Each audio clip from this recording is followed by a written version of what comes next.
ஆஹா கல்யாணம் விஜய் டெலிவிஷனில் டெலிகாஸ்ட் ஆகிட்டு வந்த இந்த சீரியல் போன வீக் வந்து பார்த்திங்கன்னா நிறைவடைந்து முடிஞ்சுது. நம்ம எல்லாருமே லாஸ்ட் எபிசோட் பார்த்துருப்பீங்க. ஒரு சூப்பர் எண்டிங்காக வந்து கன்சீவாக இருக்க மாதிரியும் வளகாப் ஃபங்க்ஷன் நடத்துகிற மாதிரியும் வச்சு அழகாக நிறைவடைச்சு முடிச்சிட்டாங்க. லாஸ்ட் டே ஷூட்டிங் ஸ்பாட்டில் வந்து டீம் எல்லாரும் சேர்ந்து கேக் கட்டிங் பண்ணி அந்த லாஸ்ட் டே மெமரபிள் ஆக்கிற மாதிரி சூப்பராக செலிப்ரேட் பண்ணியிருந்தாங்க. அந்த அழகான செலிப்ரேஷன் மொமெண்ட்ஸ் தான் வந்து பார்த்துட்ருக்கோம். ஒரு 2 இயர்ஸாக தொடர்ந்து டீம் எல்லாரும் ஒன்றா வந்து ட்ராவல் பண்ணிட்டு வந்தவங்க. இதுக்கப்புறம் இதே டீம் வந்து அவங்களால திரும்ப மீட்டப் பண்ண முடியாது.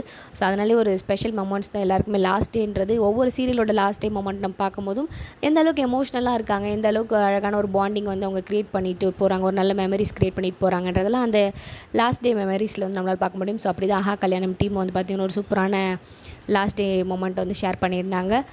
லாஸ்ட் எபிசோட்ஸில் எப்படி வந்து மேக் பண்ணாங்கன்ற பிஹைண்ட் சீன் மேக்கிங் வீடியோ எல்லாமே பார்க்குறீங்க. ஷூட்டிங் ஸ்பாட் மொமெண்ட்டும் பார்த்துட்ருக்கீங்க.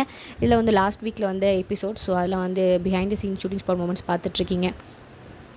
கடைசியாக வளகாப் ஃபங்க்ஷனோட வந்து என் பண்ணியிருப்பாங்களே, ஸோ அந்த எபிசோட் வந்து எப்படி மேக் பண்ணாங்கன்றதை பார்த்துட்ருக்கீங்க.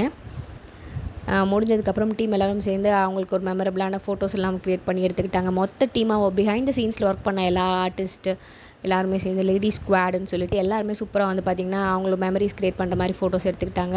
கோடீஸ்வரி கேரக்டரில் மேம் வந்து சூப்பராக ஆக்ட் பண்ணியிருப்பாங்க. இவங்க பல வருஷமாக சீரியல் ஆக்ட் பண்ணிட்டு வந்துட்டுருக்காங்க, நம்ம எல்லாருக்குமே தெரியும். இந்த சீரியல்லையும் பார்த்திங்கன்னா அதே அளவுக்கு யங்காகவும் ஒரு அம்மா கேரக்டரும் சூப்பராக வந்து அவங்களோட ஆக்டிங் பர்ஃபார்மன்ஸை கொடுத்துட்டு வந்தாங்க. இந்த சீரியல் வந்து நிறைவடைஞ்சு நிறைய பேருக்கு வந்து இந்த சீரியல் பிடிச்சிருந்துருக்கும்னு நினைக்கிறேன். ஏன்னா ஸ்டார்டிங்கில் டெலிகாஸ்ட் ஆகும்போது ஒரு நல்ல ஸ்டோரியோட சூப்பராகவே போயிடுச்சு. நல்ல டிஆர்பி ரேட்டிங்கில் ரன் ஆச்சு. ஆஸ் யூஷுவல் மற்ற சீரியல் போலவே ஸ்டோரி டேக் நம்ம எதிர்பார்த்த மாதிரி இல்லாமல் ஒரு டிஃப்ரெண்ட் ட்ராக்கில் போய் அப்புறமா அந்த அளவுக்கு இதுக்கான ஆடியன்ஸ் வந்து அவங்க கெயின் பண்ணலன்னே சொல்லலாம். ஆனால் பார்த்திங்கன்னா ஒரு நல்ல எண்டிங்கோடு கொண்டு வந்து முடிச்சிருக்காங்க. இந்த சீரியல் உங்களுக்கு யார் ரொம்ப மோஸ்ட் ஃபேவரட் மறக்காம கமெண்ட் செக்ஷனில் ஷேர் பண்ணிக்கோங்க. இந்த மாதிரி நிறைய சீரியல் பற்றின updates, behind the scenes making video, last day memory, serial artist பற்றின அப்டேட்ஸ் இதெல்லாம் தெரிஞ்சுக்கலாம். சேனல் மறக்காம சப்ஸ்கிரைப் பண்ணிக்கோங்க. ஆஹா கல்யாணம் சீரியல் உங்களுக்கு பிடிச்சமான சீரியலாக இருந்துச்சான்றதை மறக்காம கமெண்ட் செக்ஷனில் சொல்லுங்கள். For more exclusive updates and videos please subscribe our channel.